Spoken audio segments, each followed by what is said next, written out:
All right, boys, we got to talk about Polygon. And you're probably wondering why we got to talk about Polygon. Why them of all people? Well, the reason why we got to talk about Polygon is because they did exactly what I said that they were going to do many months ago. And you're probably wondering, like, what are you talking about? Like, what's the deal? Well, in case you guys are unaware, first, let's backtrack. Polygon put out a tweet, which leads to an article that has now gone viral, okay? And that particular article is 8 years later, let's all admit that Red Dead Redemption 2 is a terrible video game.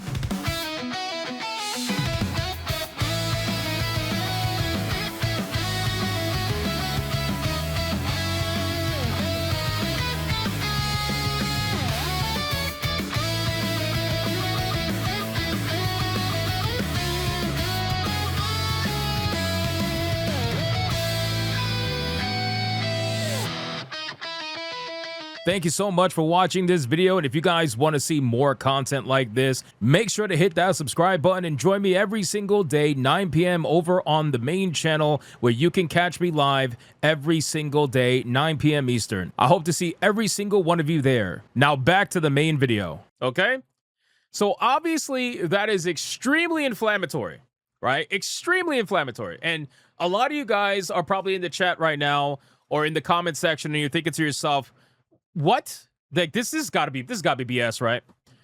Let me explain to you what is going down, all right? Before we read the nonsense of the article, because I want you to look, 6.3 million views on Twitter, getting ratioed, right? On X or whatever, Twitter X, doesn't matter. Getting ratioed, right? So obviously most people disagree. But the thing is, they know that. They know that most people disagree. Let me expose the mindset behind these new articles that are happening over at Polygon. Because a month or two ago, we discussed on SNH the revelation that Valnet, the company that owns Polygon, has changed up the commission structure for their journalists. And they are now paying them, anywhere between $3 to $8 per 1,000, clicks on their article, right? And I told you guys a month or two ago, you better get ready for all the rage bait, because it's going to happen. Like, this is what's going to happen when you have a click to pay structure for these journalists, right? Let's check it out. Let me explain exactly what's going on and why I believe this to be nonsense, okay? So first and foremost, when Valnet took over Polygon, they ended up firing a bunch of the editorial staff, the journalists and whatnot. They fired a lot of people. They had a complete overhaul. And then on top of that, they decided that they were going to change the payment structure for these journalists. Valnet, the parent company of game websites, including Polygon, GameRant, DualShockers, and other, including The Gamer, by the way, which The Gamer has been doing this, just FYI, has announced a new payment structure for some writers over at the site at The Gamer. And they're starting off with The Gamer, but I'm sure it's happening everywhere now. According to current and former workers, where those writers were once paid a flat rate or per article written, their compensation will now be tied to how many sessions an article gets. Workers say this represents a massive pay cut that for some, which mainly the bad journalists, could make continuing to work for the site impossible. They said, "We are writing to inform you of a new and exciting performance-based bonus system coming to The Gamer." According to Valnet, an email that affected workers viewed by the Aftermath said that the new system effective May 22nd will replace all current compensation structures, including base payments and pay per post. Oh, so now it's pay per session. Oh, okay, it's different. Okay, wow. Valnet calls this new system pay per session, or PPS, saying that it rewards top-performing articles. Under the new structure, workers could receive anywhere between $3 to $8 per 1,000 sessions, depending on their role in an article. An editor on a story would fall under the $3 rate, or a written article, which workers who spoke to Aftermath explained means one that was edited, will receive $5 per 1,000 sessions. Self-published articles will fall into the $8 category, which workers explain applies to when an article writer also handles tasks related to putting the article in the CMS. Workers say most articles the gamers publish would fall under this particular highest tier. In every case, Valnet wrote that this pay structure will be limited to 15 days per post published. Okay, so then it says, the PPS model gives you more direct control over your earnings. Valnet wrote, continuing that writers can now earn up to $2,500 per article based on traffic, keywords traffic, performance, So now that we know all of this, now we can go back and understand what's going on here, right? We can understand what's going on here. Again, I told you guys that they were going to specifically do clickbait stuff. And it's so funny to me because these journalists are the ones that they hate us so much. They hate the YouTubers so much. They say that we're rage baiters. What's another one that they say? Oh, my favorite one, by the way, that I think sounds really badass. Outrage merchants. we are outrage merchants. I'm sorry, man. That is honestly amazing. Like being called an outrage merchant sounds really cool. I sound like an NPC in an MMO RPG or something like that. You know, I really like that one. I hope they still keep using that one. Like Grifter is really boring. Grifter is really boring. I don't really like Grifter. But outrage merchant is pretty cool, personally. And you know, whatever else they come up with. But yeah, so this is why they are doing this, okay? This is why they're doing this, because it's all about the new pay structure. Now, I cannot confirm that pay structure has hit Polygon yet, but considering that this announcement was like a while ago at this point, I gotta imagine that it's hit pretty much everything. So I decided to check out the article by Ford James and see what exactly is going on here. So it says, at the time, I was writing for a now defunct video game website, and in celebration of one of the most highly anticipated games of all time launching, we were given the day off. In hindsight, with 8 years of industry experience under my belt, that's a baffling decision, but I wasn't complaining at the time. Unfortunately, within a few hours of slogging through the snow, setting up camp at Horseshoe Overlook, and discovering Valentine, I was bored out of my skull. It says, listen, I'm not just hating to be contrarian for the sake of it. Are you sure about that? Are you sure about that? Because hating to be contrarian is kind of like what Atreus does, you know? Atreus does that with Red Dead Redemption 2. You can't, like, if you ask him why he hates Red Dead Redemption 2, he won't be able to tell you. He has no idea. So he says, I'm not trying to be contrarian. I wanted to love the game. The original RDR had me weeping during that unforgettable, devastating final scene. And Grand Theft Auto 5 is one of my all-time favorites, too. So I was all set for Rockstar's next major outing to blow me away. Arguably, it did, but not in the way I was expecting. At the time, Red Dead Redemption 2 was one of the most detailed games I've ever played. Listen, I'm going to tell you what it is. I'm going to tell you what it is flat out, okay? Red Dead Redemption 2, or video games that are detailed and slower like Red Dead Redemption 2, are never going to work for the people that don't have the capability to be able to sit there and kind of just experience things, you know? Like, it's got to be constant action. These people like have ADD. They don't have the ability to actually sit down and like experience a video game like that is over focused on realism, because that's what Red Dead Redemption 2 is. Like, it's a little bit slower paced. And even looking at the game itself and the technology that's available to you, look at the guns that are available to you. Of course, it's going to be slower paced. You know, like it's not like a Grand Theft Auto that has modern technology, modern weaponry that can allow faster paced action.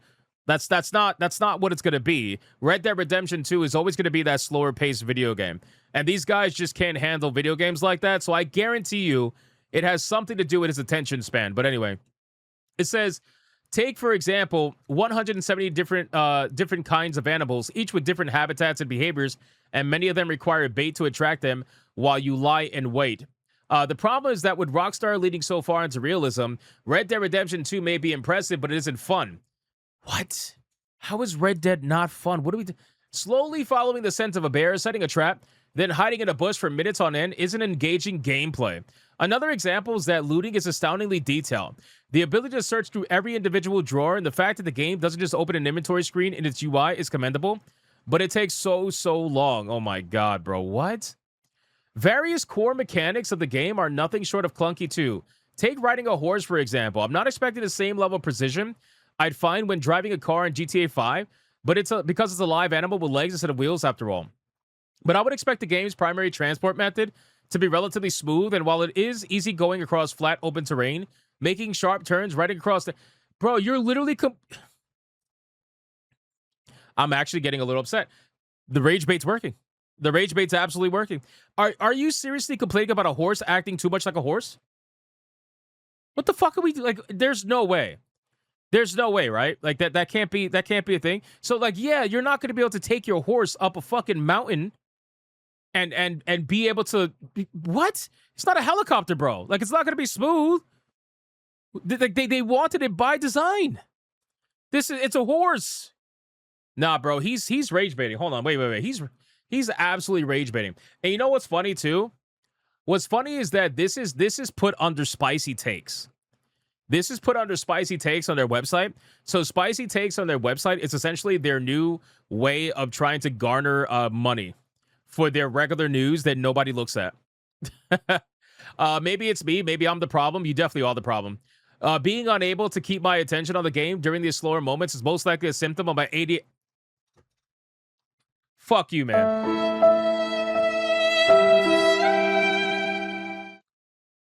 I literally called it, bro. I literally called it, bro. This is absolute bullshit. This entire fucking article is bullshit, bro. Yeah, I'm done here. I'm done here. I'm done here, bro. Fuck this person. It's so obvious. It's so obvious. It's always the people that are like, oh, I have ADHD. So because you have ADHD, that suddenly means that a horse should not act like a horse. I don't understand that particular criticism. Like I can understand if you find like the trapping of animals or like the following of scents and stuff like that to be boring or whatever. Fine. I'll let you whatever. You could rock out with that. But bro, like complaining about the fact that the horse doesn't ride as smooth as a car. It's not going to, bro. It's a fucking horse, man. It's a horse, my guy. I don't understand, like, how can you... I don't know. Anyway, but in an era with so many people have shorter attention spans anyway, due to short-form content consumption and the sheer breadth of entertainment media available, I think Red Dead Redemption 2 falls on the wrong side of the line. That's not the fault of Red Dead Redemption 2. That's not the fault of RDR. That's the fault of people in general. Just because people have shorter attention spans doesn't mean that RDR has to be a faster-paced action game in order to make up for people's shorter attention span. That's on you, brother. Maybe you should stop looking at TikTok if you're having trouble keeping up with attention spans, you know? I don't understand. Does Hypnotic ever get tired of watching Rickroll on his TV? Considering he's been on my TV for like over a month now, I'm going to say no. With GTA 6 coming before the end of the year, I can only hope Rockstar dials back the realism a touch. Yeah, but the thing is, with GTA, it is a modern world with modern technology and modern weaponry. So naturally, with all of those modern things, you can design a realistic video game that is also faster paced. You know, you got fast cars, you got rapid fire weapons, you got explosive weapons, you got all that shit. Naturally, you could design a video game that's going to be a little bit more on the faster side of things while also maintaining its realism, you know, and kind of like based in like like a real world and stuff like that. I just don't understand. I don't get it. And then you start to realize, oh, these are the people that gave Mixtape a 10 out of 10. And they said it was the most amazing video game ever. Keyword game, right? So they're complaining about RDR being too slow, but then they just love Mixtape. Gee, I wonder why. Could it be because Mixtape plays it for you? Gee, I wonder why. Anyway, that's basically what Polygon. All I want to say is, when you see these tweets, okay? When you see these tweets, I understand how easy it is to fall for the bait. To click like or comment or repost or whatever. Like, I understand that. But these people are banking on that. They're banking on giving you really bad fucking takes in order to engagement farm. Because the more popular they become on Twitter, the more likely their article is going to get a ton of clicks and a ton of comments. This is going to be the new normal now.